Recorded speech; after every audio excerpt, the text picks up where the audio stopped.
Hello and welcome back to the Kitchen Club. So my day begins with a cup of warm water and some almonds which have been soaked overnight and the skin peeled off.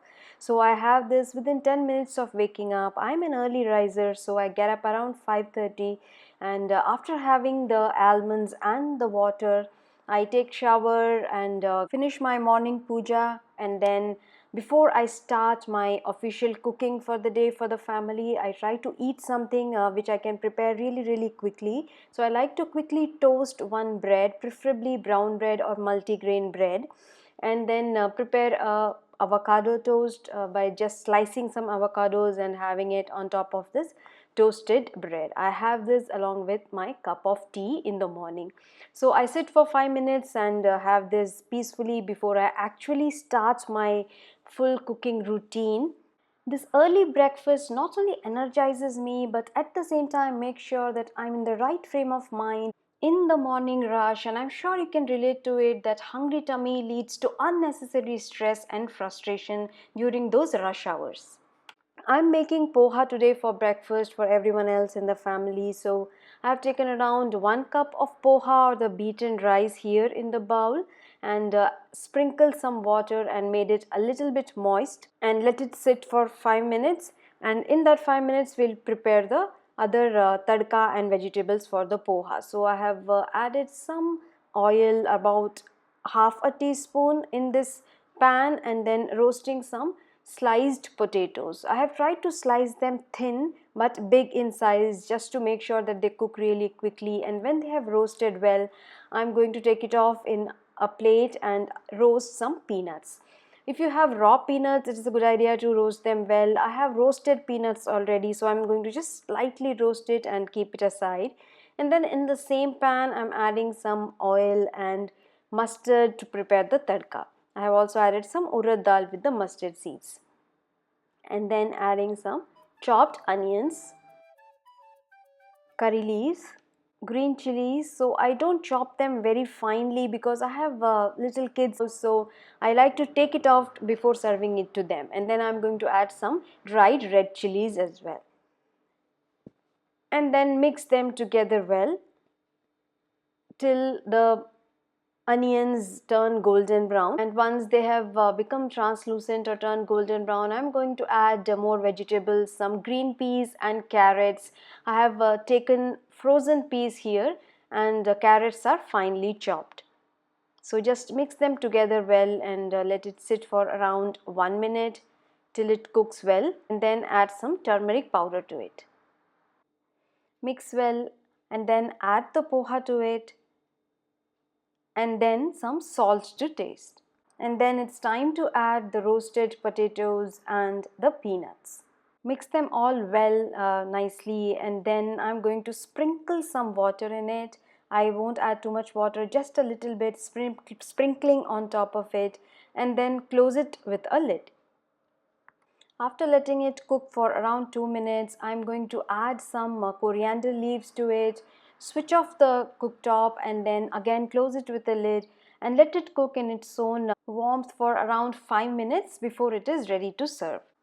So it takes me around an hour or so to finish my morning cooking, drop the kids at school, and I'm back home only at about 10 o'clock. And I am very hungry again, so it's again time for some poha with coffee. Moving on to lunch now, I try to have a wholesome, balanced diet for lunch, including lot of vegetables, dals, yogurt, and rice or chapati. So I'm making capsicum with some gram flour today. So first of all, I'm roasting gram flour or besan in this pan, and once it is slightly roasted, add some spices to it like the turmeric powder, red chili powder, coriander powder, and some salt. Mix together well and keep it aside. Add some oil in the same pan, add some mustard seeds and urad dal, cumin seeds, saunf or fennel seeds, and once they have nicely roasted and the mustard seeds have spluttered well, I'm going to add some onions here. So I have chopped them lengthwise and saute till it turns translucent. Now I'm going to add some turmeric powder to it, mix it well, and then add the chopped capsicum or the bell peppers. Just sprinkle some water, close it with the lid and let it cook for around 2 to 3 minutes. And once they have cooked well, add some coriander powder, jeera powder and red chilli powder to it. Mix it together well. And now it's time to add the gram flour that we had roasted earlier with some spices. I'm going to mix it again together well. Just check for the taste, and if required we can add more salt to it. Just remember that we had added salt in the besan or the gram flour already. So that's it, my capsicum or the bell peppers sabji is ready. And now I'm going to prepare the dal for today. I have soaked some green moong dal. I soaked it overnight because I was going to make it in the morning itself, but if you're making it lunchtime, it's just enough to soak it for around 2 hours. So as you can see, it should be soaked enough to break it easily with your fingers. Now I'm going to make this in pressure cooker directly today. I've added some ghee and then some cumin seeds and then adding some chopped onions and mixing it well. So I'm letting the onions cook a little bit before adding some ginger and garlic paste. I like to grind my ginger and garlic freshly. It's just okay to use some preserved ginger garlic paste as well. And then I have added red chilies and green chilies here. And then some curry leaves. Saute them together well. And once they have all cooked nicely, I'm adding some turmeric powder here and red chilies powder,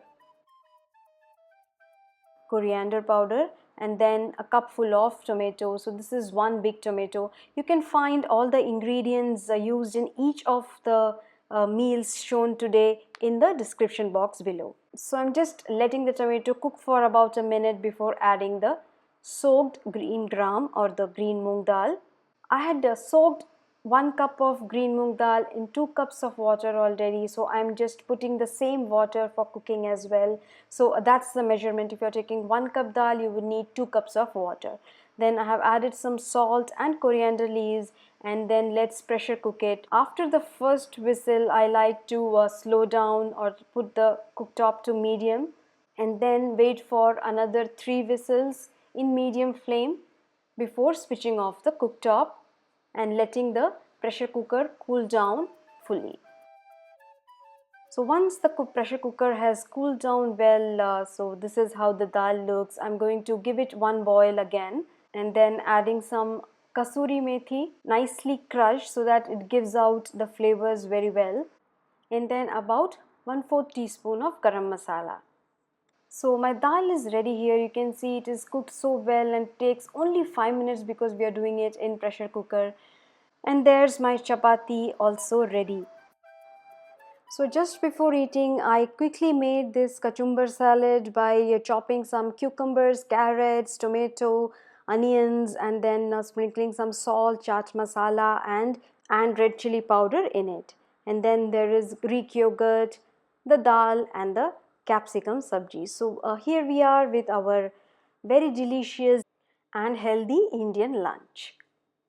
This lunch is so filling that you would not feel hungry for about 2.5 hours. I just like to have some coconut water before I leave my house for picking up the kids, and then that's just enough for me to keep going till the tea time. So again, tea time for me is a very light meal. I have maybe one banana or some other fruit or some nuts with some dates. So that's my evening snack along with the tea. I try to have a very early dinner, so by 6 o'clock I'm in my dinner table, and it's usually the South Indian favorites like dosa, uttapam, vegetable dosa or idli. So I'm serving uttapam today with coconut chutney. For detailed recipe of uttapam and coconut chutney, please click the I appearing on the screen now. So that's what I eat in a day, mostly the healthy Indian food. I try to have frequent meals, have small servings, and keep myself energetic and moving throughout the day. I would also like to mention here that I have incorporated small little tips from the celebrated nutritionist and fitness guru Rujuta Diwekar in my daily eating habits. So if you would like to follow her on social media, there is a good free fitness program going on her Facebook page. If you like this video, do not forget to give it a big thumbs up, share it with your friends and family, subscribe to the Kitchen Club, and I will see you next time in the next one. Till then, take care.